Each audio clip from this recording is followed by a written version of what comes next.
Hi, it's Chris Titley here. As part of the Scoreboard podcast, I'm joined by Gabi Palm. Gabi, thank you so much for coming into the studio and having a chat. Thank you. Thank you for having me. Gabi, 2024 for you. We're sitting here in late November. How's 2024 been for you so far? It has been a huge year. It's been a big one for us just in terms of our Olympic preparation, all the way up until the Olympics. It's just we've been basically in and out of camp the whole year. I feel like I've had my suitcase perpetually packed from, we've had so many domestic camps, but we've been overseas a lot. And then, we had the Olympics and, after that had a little bit of a holiday. And now I'm just enjoying some time of being back home after being away for so long. And two-time Olympian. Can you compare the experiences from Tokyo to Paris? Oh, I think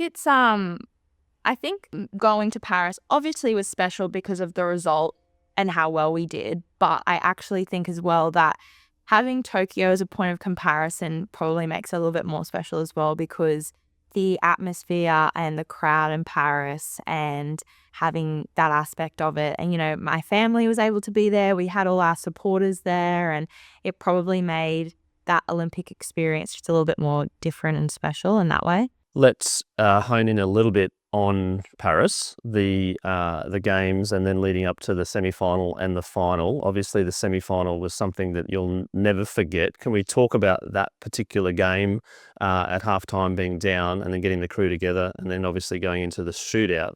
Can you talk us through your experience or your memories of that game so far?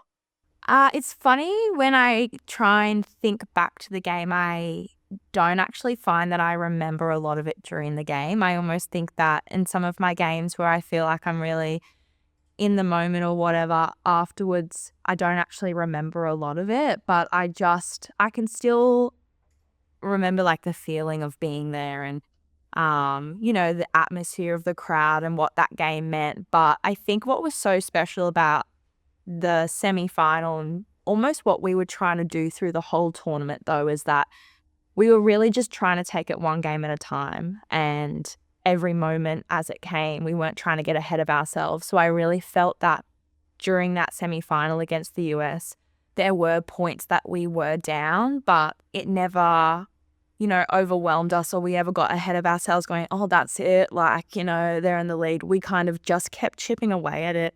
We found our opportunities.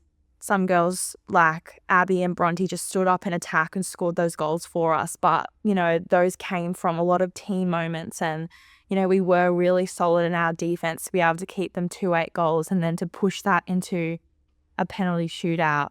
I mean, it's so nerve-wracking, but also exciting. And then to get the result in a penalty shootout, what it meant, who we were playing, it was just so exciting. Being a goalkeeper, watching from where you are in the game and then obviously seeing the other team score and maybe some heads go down, etc. How do you feel being sort of watching it all, and what can you do, I suppose, with your position being so specified and seeing the emotions from the players? I'm interested to know. So many people, funnily enough, say to me, "Oh, goalie, pretty lonely position." But I've never found that. I love being a goalie. I mean, I think that from my position in the goals, it gives me such a great opportunity to see everything from defense. I'm in the perfect seat to be able to see that, control that, call that. Goalkeepers have, we are the last line of defense, but we can't do our job without the team, and so we play a really important part in talking to the girls, trying to coordinate the defense, making sure it's all in sync, that we're all on the same page. So, that's a really important role through that. And I love that. And so trying to do that all together and, and then I'm in also the perfect seat to watch the girls in attack and do their thing. And, I'm probably not in the action of the attack, but I don't feel like I'm out of it at all. I still feel very much a part of the team and I do my job in a different way. And at the end of that game, as it was creeping closer to the result that you wanted, which was a tie, during the game in your head, did you think, okay, we're going to go to a shootout here and I'm ready for that?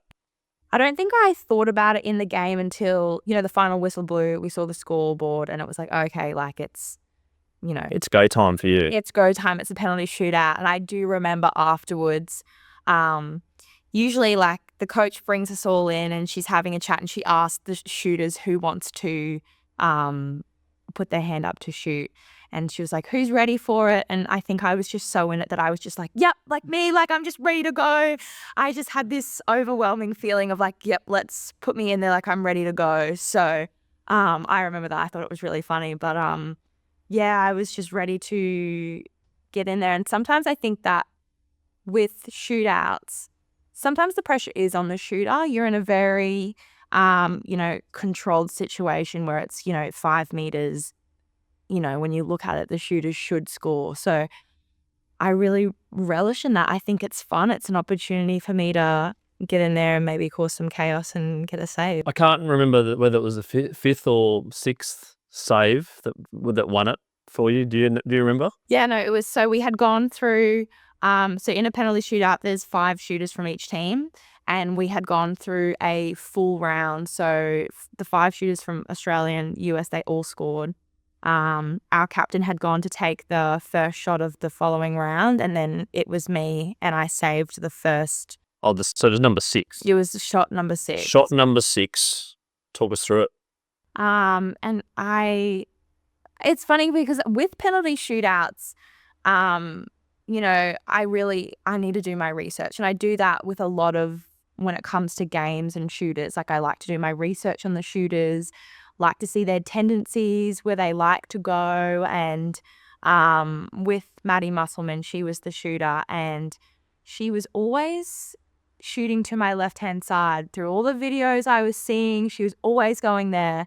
And during that game, she had already shot 2 penalties and she didn't go there. So I was thinking to myself, don't know exactly what she's going to do. So I'm just going to really stay in my line, watch the ball and just, react to it that way. And that's how it kind of unfolded. And then the euphoria of being in a final, that moment that there was this, amazing dopamine hit, I'd imagine, for you.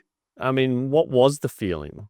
There's this one photo that it's the photo captured of me in the celebration, like directly after I had saved that. And when I play, I don't really show a lot of emotion. I really like to keep it like calm, cool, collected. It helps me keep focused.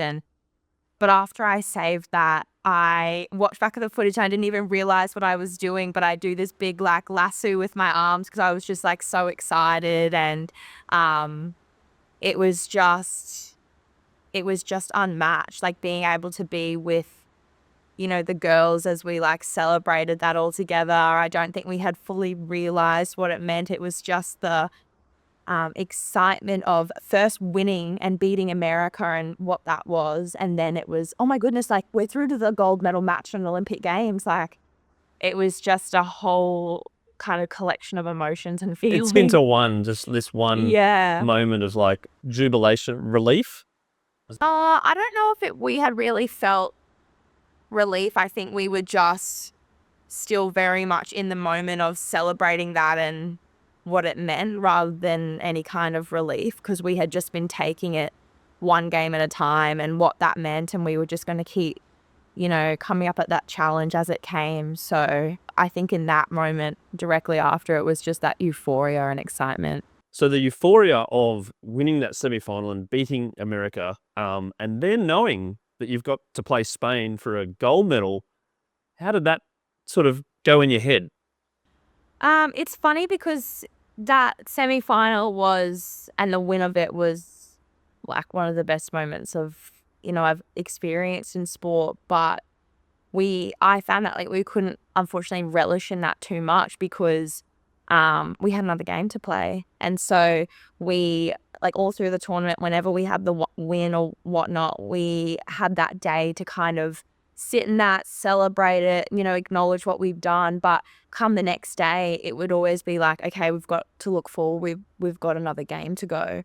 So it was kind of, put that in a box. All right, let's look forward. We've got to prepare for Spain, look at the footage of what they've done, try and get our heads around, the next competition and the next game. You say that so calmly, yet when I see some footage of the Olympics of the celebrations on like the parents, the supporters of like you're in the gold medal match to then like to focus. It must have been hard. Oh, it was so hard. I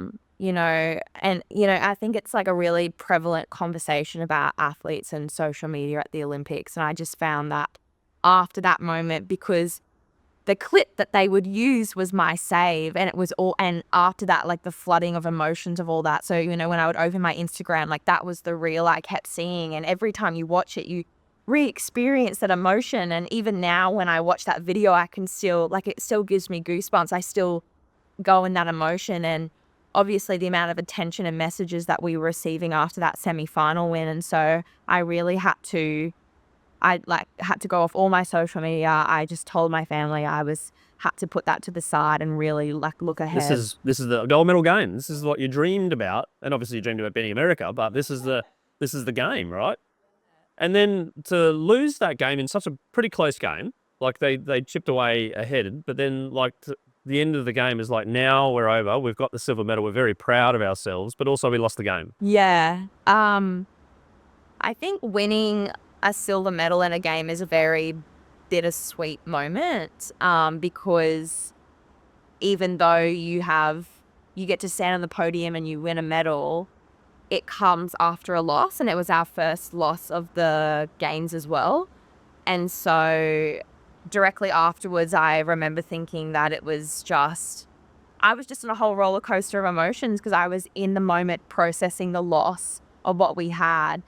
And it had to be a little bit of time where and even now, the more time I step away from the Olympics, that I realize that the medal reflects the whole tournament and what we have done, but also all the lead up and, all the years that I've poured into water polo is reflective of the medal, not just that game. So it does take, stepping away from that and having that time and perspective to really realize how special a silver medal is. But directly afterwards, you're just like, I've just lost a game. When was the timing of the water polo in the Olympics? Was it towards the end? No, we go the whole 2 weeks. Yeah, so you're right at the end. You got the silver medal right at the end. Yeah, we were the second last day that we won the medal. So we're one of the only sports that plays across the whole 2 weeks. And with water polo, this Olympics we were playing through and getting a medal, but in Tokyo, when we were out of medal contention, we are one of the only sports that plays through to get a result. Whereas with hockey, like once you lose, you're out. Whereas water polo, you keep playing. And then also like the individual, you could have it for like Grace Brownell before. I guess she was the first. Yes. So she had it for 2 weeks. So you didn't actually celebrate your medal with everyone for too long. No. Yeah. No, because by that point, people were kind of like filing out of the village, and yeah, we were right at the end. And I even get questions that, did you go watch other sports? Did you go do this? And it's like, no, water polo goes the whole time. Yeah. Your love of water polo, when did that first start? It didn't really start with, I think, love at the start.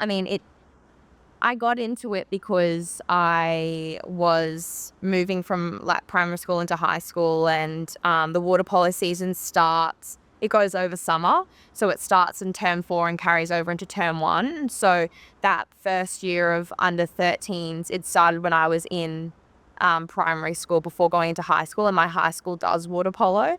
And so it was a really good opportunity to like meet girls before starting school. So I had some friends before starting, but it's a story that I feel like lots of people find quite funny, but I actually really don't like swimming. I wasn't much of a swimmer at school.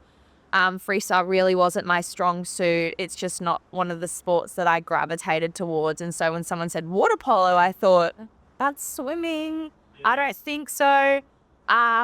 So I was quite reluctant, but people just give it a go, like meet new friends. And so I did. And I wasn't too bad at breaststroke when I was there, but nobody really wanted to try goalkeeper. And so they thought, oh, like, Gabi, you're good at breaststroke, like, why don't you give goalkeeper a go? And so I did, and I had a bit of natural ability there, and I kind of just fell into the role of goalkeeper, and I really enjoyed it. I liked that it was a little bit of a individual sport within a team sport, but I loved the team component. I loved the challenge of it.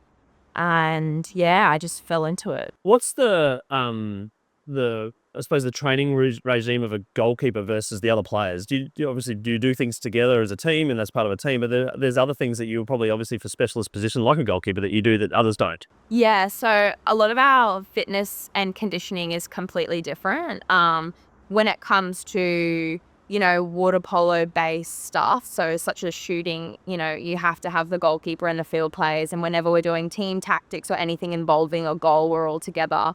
But the fitness component, the field players have to do a lot of swimming naturally, like when they're in the game, and they have to have a lot of focus on their, shoulder strength and stability. So a lot of their conditioning is quite different. Whereas with goalies, I don't need to be really fast at freestyle.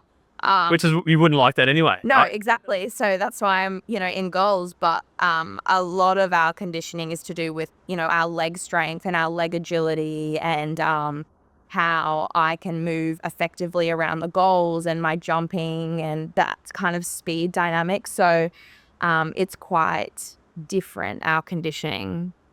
People talk a lot about mental strength and versus physical strength. As a professional athlete and now a silver medalist, how important is it to keep your head right? Oh, it's really important. And I think it's something that I've always known, but I think especially kind of in the last year, it's something that I've really spent a lot of time prioritizing. You can be, physically present in the goals, but if you're not there and you're not mentally present, you're not going to it's just not going to go as well. Like you have to be able to be there and mentally present to have that focus, that attention. Like goalkeeping is also a lot about, reading the play and the reaction. And if you're not there and in the moment, it's going to affect your performance. But I think that a lot of the time I've been working on in the moment as well is that, sometimes things aren't going to go your way or you are going to get distracted, but it's that, reset process. Like how can I come back to being in the moment? Like when things don't go my way or my mind does wander, which is so natural, it's training myself, okay, well, what can I do to come back? Like how can I come back to my breath? How can I come back to what's going on in front of me? And it's that process that I think is the most important. How do you come back to the moment? I try and come back to my breath and what I'm doing in the present moment. So I'm connected to that. But it's also about, you're in goals, you're in a game. So I can be in the moment, but then how can I connect to the game? So for me, it's, where's the ball? How can I track the ball movement? How can I be involved in the play that's unfolding in front of me and be present in that sense too? So for me, I find that it's two parts. When you're in a game is pretty competitive and you come out the other side and you haven't won, how's that feeling and what sort of learnings do you take from the losses over time? I think as a goalkeeper, it's really, and stuff that I have done, it's really easy to look at the scoreboard and see that as your mistakes. It's really hard to look at that and go, oh, well, a goal scored, that's, the mistake of a goalkeeper. And, sometimes people with just not a lot of knowledge of the sport or just look at it and it's really easy to reflect that on the goalkeeper. But I think it's been through a process now of, okay, people might say that, but I know the game and I know what that is, and that doesn't necessarily solely reflect on me. I am a part of a team and, some goals will be my mistake and that's okay, but it's trying to step away from that, look at the footage and look at, what's happened in that and try and learn from it that way and take the learnings from that and with the team and what that means. And, sometimes it's not just so black and white in that sense. Do you beat yourself up when you make a mistake? Is that something is there a trait? Are you a bit of a perfectionist? Oh, I am definitely a bit of a perfectionist. I think it's a bit of a love-hate relationship with perfectionism. I think it's what's allowed me to be so good at what I do because, I'm so attuned to those nitty-gritty details and all those 1%ers do add up. So in that sense, I think it's helped me 100%. But, it's also hard because I am really hard on myself. And so it's, learning to be kinder to myself in those situations, and that, if something happens in the game and a goal does go through and maybe it is, my mistake, it's then learning to not get so like embroiled in that in the moment and just learn to go, okay, like that happened. This is how I probably would have done it better. I just need to forget about it and move on and keep going into the game, because if you get so bogged down in that spiral of beating yourself up and what I should have done, again, it takes you out of the moment and probably will make another mistake really more likely, rather than if I can just kind of go, accept that it's happened, moved it to the side, and try and focus and do something with the next shot. When you balance that perfectionism in your head with enjoyment levels of the sport, do you come off after a game, win, loss or draw, thoroughly enjoying the fight, the competitive, or is there a bit of sort of like, that wasn't I didn't really like that 90 minutes or whatever it was, right? I think you definitely get your games where it's like that, but I think that I love high performance sport. Like, I love being able to play for my country and play water polo at the highest level. So I think for me, there's still so much enjoyment and satisfaction I get out of that. But again, I still will come away from a game and my head naturally goes to, oh, yep, okay, that goal probably should have done this and whatnot. But I think I'm also starting to learn to go, oh, but that moment was really cool. Like that save, yeah, like I really liked that. And I think it's still having that balance, but afterwards, like combing through the footage, and that's when I can really like look into that analysis and whatnot and what that looks like. And yeah. Are you a competitive person? Oh yeah, I am. I think naturally, I think you'd find it, hard not to find an elite sport person who's not competitive. So I definitely am. I love the challenge and the thrill of, what comes with, high performance sport, and I love to win. Like, who doesn't? Yeah, and where do you reckon that's come from? I think I've always had a bit of a competitive nature, like even as a kid, like when I was doing sports. I mean, even when I'm playing board games with my sister, I get competitive. Like, I think there's always been that competitive streak in me, and it's been great to have, sport like this where I can really, channel it. Are you a structured person? Yeah, I am. I've always loved being organized and structured. Like, you should see my calendar. Like, I love planning things out to a T, and I love I think coming straight out of school where your whole day is so structured, basically into being a elite athlete where your training structured, you have, where you need to be and all that kind of stuff. So, I really thrive off that structure and being organized, and yeah. So you love lists? Love lists. I'm a big list person. My notes is just full of lists, and loving being able to tick them off, and yeah. On that topic of lists, when it comes to goals, are you a goal setter? Yeah, I mean, I think that when it comes to your sport and just wanting to achieve stuff and make things, not only just achieving it, but being able to make it achievable and tangible, being able to plan that out like as a goal is so important. So absolutely. So the goal was what was the goal in the Olympics? Was it a medal, or was it the gold medal, or what was there a plan behind the scenes, or was it like just let's go as far as we possibly can? I think when it comes to like tournaments and medals and like achievements, you can set goals that are like outcome based, or you can have process based goals. And I think that it's only natural that we have those outcome based goals. Like, I want to be an Olympian, I want to win a medal. But if that is the only thing you have, I think it makes things really tangible, because if you don't achieve that, you have this real sense of lack. And so what we try to do, and what I really try to do, is we had to make it process based. We had to put in and do all the steps that we wanted to do to make that possible. So, we set, what we wanted to do as a team, and, the tactics that we wanted to play, and making sure that we were showing up in the fittest and strongest way that we could be, and things that were totally in our control. and when we were going into the games as well, making sure that we were playing with this, we were playing to win. We weren't in fear of losing. And so when you have all those things kind of in place and you have that process, and when you come and you get a medal from that, like, that's incredible. And I know that I can, fortunately say that because we did win a medal. But, I was talking with one of my coaches and some of my teammates the other day. I do believe that with the process we had, if we still hadn't have come away with a medal, I still would have been so proud of the process and the year that we had put into place and the goals that we had been setting through the year as a team and as individuals.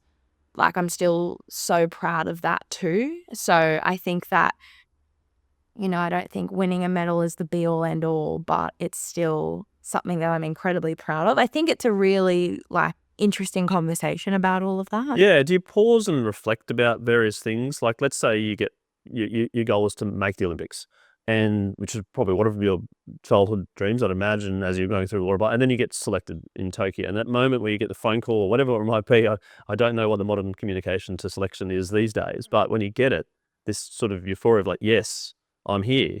But then that's part of the job. Oh, absolutely. I think that especially when I was working towards Tokyo, it's a real different thing because you're trying to go for your first Olympics, like you're trying to be an Olympian. And I remember in the lead up to that, there was a process when we were in camp for 3 months, and I was so nervous. Being in Canberra for 3 months, Canberra's great, but it's also, Canberra. And so I was thinking about spending 3 months down there, and what if I spend all this time down here and I don't make it? Those were the thoughts that were kind of going through my head. But it was also, but what if you do make it? And I knew that I had to pour in and do everything that I could to make that possible, so that when I got that phone call about whether I was selected or not, whether I was or not selected, I could come away from that going okay, I did everything that I could to make that happen. And I know that there are other things that are out of my control, but I could walk away from that going, that was the best that I could do. And there comes to a point where that has to be okay and good enough. It sounds like you're pretty resilient to things that don't go your way because of the fact that you've tried your best.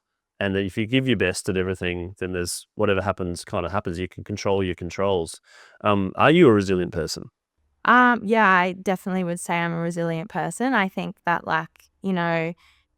it comes from a lot of years, and just because I can be resilient doesn't mean there are times where I, didn't think that I could do it, or I didn't think that I was good enough. But I think that there was still a stronger feeling of, but I can do it and I can bounce back. And I think that the greatest strength is how you bounce back after those moments where things don't go well or they don't go your way. I think that shows so much more strength and character in a person that when that happens compared to if things always go right.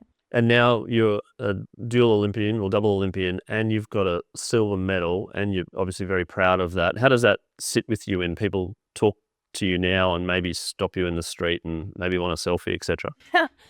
And again, I think it's a really, it's something that I'm so proud of. And I'm just I'm so proud of the way that I, showed up and I did that. And I think that, I think of, young Gabi playing water polo and going to all those training sessions. And, she's the one that got me to where I am today as well. So I think that the medal is reflective of my whole journey as well. And that's what I'm kind of really proud of. But I think that, again, the medal is a really interesting conversation, because coming back from Tokyo, people would be like, wow, you went to an Olympics, that's cool. Where's your medal? And I'd be like, oh, we came fifth. And, that was something that I was proud of, but they're like, oh, next time. And so this time, yeah, got a medal, got a silver. How cool is that? And the overwhelming response is so positive, and to get a medal is incredible. But, there's still the odd person that goes, better luck next time, get that gold. And,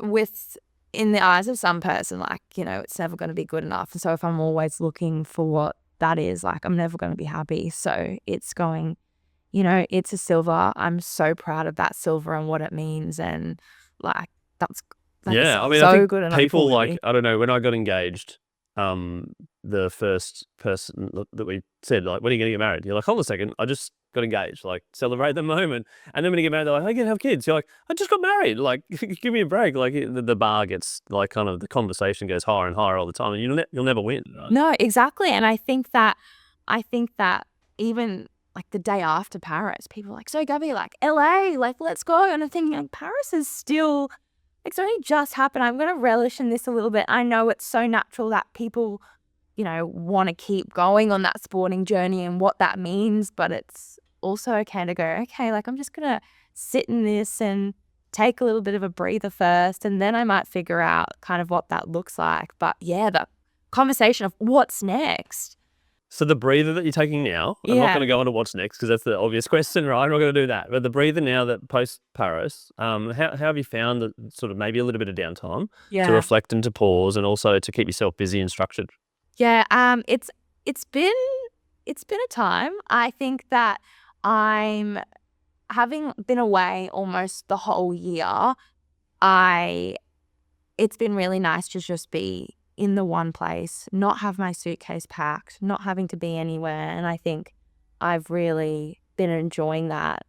Again, I have been a little bit out of routine, and I almost think that that's, thrown me a little bit from what I'm used to. But I think it's been really important for me to be able to take a step back from what I have been doing and have a break from that, because, it's been 8 years since I've been in the national team, and this has been the longest break I've had during that time. So I think to have that pause and step away from it after doing things for so long, it gives you that space to have a breather and, come back with even more of an appreciation of what it is when you step away. And for water polo for you, has the relationship changed over the course of when young Gabi versus now Gabi in terms of the I suppose the emotion towards the game? I think that, and like when I speak to kids about when they want to pick up sport, I think so many of us fall into sport or watch sport because we love it and we love what it brings and we enjoy the game and all those kinds of things. And I think sometimes it's really easy that when you get caught in, like when you move into high performance and things are so results focused, that you do lose a little bit of that enjoyment and fun, because sometimes it does become your job and you need to get results and all those kinds of things. And I've definitely had my period where I've felt like that. But I think I've always I come back to my why, and, why I play water polo is because, like, I love the challenge. I love the game. And I mean, that's what little Gabi did when she started playing. So I've really tried to, as much as all that results part of it is so natural with sport, I mean, but I always keep trying to connect to, why I started and why I enjoy it. And that, I feel like, keeps me going too. And you felt like you've done a good job of staying that connected, like you haven't drifted, your brain hasn't drifted away going, well, what's next for me? Or this is not, I don't like this anymore. I think that it's always natural for your brain to drift. And I think that, I'm also a really ambitious person. I do sometimes think like, what's next for myself. I think that like the last 8 years have been so water polo dominated for me, and that's been such an adventure and I've loved it. But I also know that like water polo isn't going to be something that I'm going to do for the rest of my life. And I almost think that if I bring other things from my life into it and have that bit of balance with water polo, things aren't always just 100% water polo. You need balance in life. So I think that, that part of my brain's thinking, okay, well, maybe it's time for me to look about some other things that I can do like outside of water polo. And like, if, when I keep going, how can I marry that with water polo and keep things going? But it's about having that, I think for me now, something outside of water polo as well, because the day when I do retire, like if I don't have anything else for myself, that's going to be a really difficult time for me. And I'm thinking forward to like what that might look like for me. And can you share what you're thinking about at the moment? I'm still very much in a bit of a like brainstorming phase. Like I'm still trying to figure out exactly what You've that got the looks like. spreadsheet? Yeah, not quite. But I've again had a few lists of like brainstorming what that looks like, and I think coming straight out of school, I wasn't one of those people who knew exactly what I wanted to do. Um, there was a while where I really thought that, maybe I'll like go into physio, all that kind of stuff. And then, someone told me that I had terrible thumbs for physio. So that's not physio for gutties. That's the pros and cons. Con? Yeah, that's definite con. So I did a Bachelor of Psychology at uni because I always found that like really fascinating. But again, that's one of those maybe broader degrees. So at the moment, I'm just trying to look at my skill set and experience that I've gained from sport and what I'm interested in, and trying to see, what path forward I can take and what that looks like. And it's at the moment a real period of like learning and having conversations with people and just being open to new experiences and opportunities. So it's a bit of a new chapter as well. It's a tough question to ask. So people ask, oh, what do you really want to do? What do you, ultimate job, no money, sort of like you win the lotto, right? You win the lotto, what would you do, sort of thing. It's a really tough question to ask. Is there some secret hobbies or side hustles or projects that you're like, I'm interested in this, or might pursue it a little more? There's definitely, hobbies and stuff that I'm interested in outside of water polo. I'm not sure if that means like a career or such, but I just think it's a matter of, trial and error at the moment. Like there's still things that at the moment I'm still loving, like with the part of the Australian Olympic Committee, like they have the Olympics Unleashed program. So like at the moment I'm loving like going out to schools and like talking to kids about like my journey and trying to inspire them for what that means for them maybe one day. But, there's still all those kind of like aspects to it, but I'm just still figuring out what that looks like for me. Well, I'm going to go into some personality traits I might figure out for you. There's here a feature on, I'm going to start with a couple of words, and you can say whether you are that person or not. I'm going to start with superstitious. I definitely used to be when I was younger. Like there were songs that I had to listen to before playing, but no, I don't think I'm not superstitious anymore. Creative? Yes, I am creative. I think I get confused with this one sometimes because maybe it's not like creative in a drawing sense or whatever, but I think I'm still creative with my ideas and my thinking. Funny? Yeah. I think so. Confident? Yeah, I'm confident. I mean, I think confidence is an interesting one that you can waver on. So as much as I think I am confident, I definitely have my moments where I'm not as confident.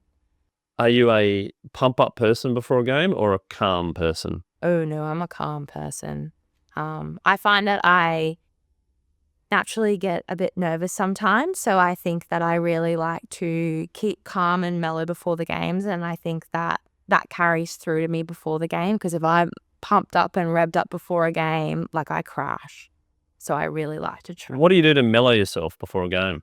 I really like girls. Some girls will play like music over the speaker. So I'll just kind of listen to that, kind of do my own thing. But I really just try and I don't like to go in my headphones because I get too much like in my head. So I just like to be able to talk to people, just be in touch with my surroundings, like be in that kind of moment. And So calm background music. You kind of don't know who's playing, but you'd want something in the background to kind of... Yeah. I like having that connection piece. I like being able to talk to the girls next to me or the ones that like to do that. And it kind of just helps me stay, I think, a little bit grounded and in that moment of what's happening right now. And have the nerves ever taken over and control? Is like, oh, this is, I can't get out of this. Yeah, I think before, I think, sometimes, and even through that, there'll be times where I get, really nervous, but it's trying not to kind of get carried away with that and go, acknowledge that, all those thoughts are there, but okay, how can I come back to what's happening right now? How can I be present in this moment? It's so natural to have those nerves. And I think some people think that, just because you're calm and in the moment doesn't mean you think about those things. Like, they're definitely there. It's just how can you, not necessarily totally tune into that, and how can you kind of like turn your focus elsewhere.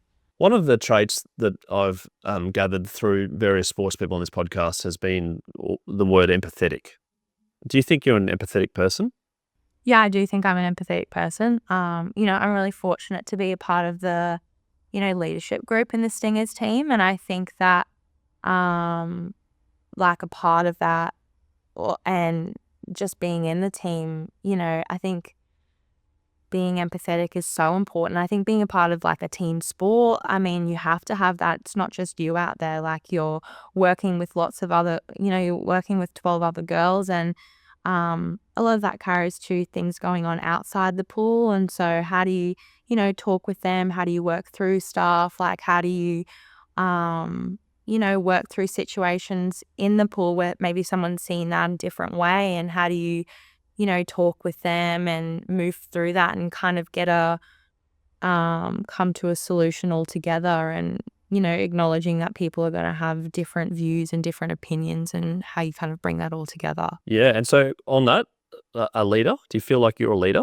Yeah, I do. I think that, a part of our leadership group, there's 3 of us. And I think, what I'm learning is that, people can lead in completely different ways. Like, our captain is, she's a quiet leader, but she leads through her actions, and she does that so well. So you don't always have to be the loudest, most outspoken person in the room to be a leader. And so you can lead through your actions and what you do. And that's what I've learned. And I think it's a really powerful thing.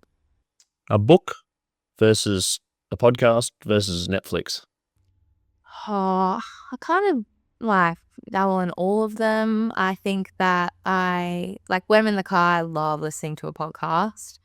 I also love my reading. I like to try, read a book before bed or whatnot. But I really find that it has to be a book that I'm like absorbed in for me to love it. I'm either like a bookworm or I don't touch a book. So, and then I love, especially with like the weather at the moment when it's raining. Like, yes, you might have noticed this podcast has been pouring the whole time. So if the quality of the audio is not so great, I can't control that. No, but it's the perfect weather to like sit on the couch and like, if there's a good, new Netflix TV show. Are you trashy, or are you like a deep Netflix person? Like, do you go off the Housewives, or you go to the other way of like a serious drama? I go the serious drama route. Like a murder mystery sort of thing? Well, I love it, especially in books too. Like, I love a murder mystery. I love all of that.